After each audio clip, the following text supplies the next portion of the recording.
ዛሬ የምንሰራው ከሞት የሚያስነሳ ምግብ ነው እና ደግሞ የከሳን ሰው ያወፍራል፣ ጡንቻችሁን ያጠናክራል እና ደግሞ ሁሉም የምታዩት የጾም ነው የምንሰራው። መጀመሪያ የምንሰራው ቲማቲማችንን ነው። ድሮ አይቴ ሁሉ በእጄ ሁሉም በልጄ ትል ነበር እና ያው ለአማራጭ እንዲሆን የሰራሁት እኔ።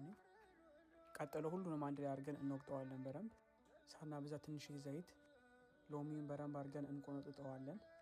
ሎሚ ከመወርወር እንደዚህ ሰርቶ ሚስት ማብላት ይሻላል ብላለች አያቴ። ከዛ ጨውና ጥቁር አዝሙድ ከጨመርን በኋላ አንድ ላይ አድርገን እናዋውደዋለን። ቀጥሎ ፍሪጅ ውስጥ እንወረውረዋለን ማለት ነው።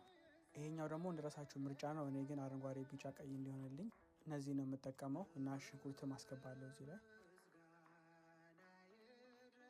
ቀጥሎ ዋናው አባወራውን ድንቹን እናስገባዋለን። ሆዱ ሲሞላ ፍቅሩ ሌላ ከሚሆን ድንቻችን በልተን ቁጭ ብለን እንችላለን። ድንች ደግሞ የሚበላው ባለስልጣን፣ ጎበዝ ተማሪ፣ ሰው አክባሪ እና ደግሞ ወደፊት ትዳሩ ጥሩ ይኖራታል ብዬ ስለማስብ ነው ድንችን በደንብ አብዝቼ የምሰራው።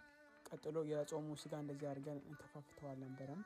ቀጥሎ አልማችን አረንጓዴ፣ ቢጫ፣ ቀያችንን ጨምርና እኔ የተጠቀምኩትኝ በርበሬ፣ የሚጣፍጥ ሚጥሚጣ፣ ቅርበሉና ስላፒዮ ማማን የሚለውን እንጠቀማለን። በጣም የሚጣፍጠው። ጨውን ከጨመርን በኋላ በደንብ አድርገን እንቆለዋለን። እንደዚህ በደንብ ከቆላ ነው በኋላ ከለሯ እንደዚህ ጣዕሟን ሲያመጣልን ያው ደረሰልን ማለት ነው።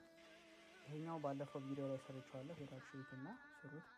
ከዛ ለ10 ደቂቃ ፍሪጅ ውስጥ እናስገባዋለን ማለት ነው እንዲበርድልን። ቀጥሎ አንድ ላይ ሁሉንም ነገር እንቀላቀላቸዋለን።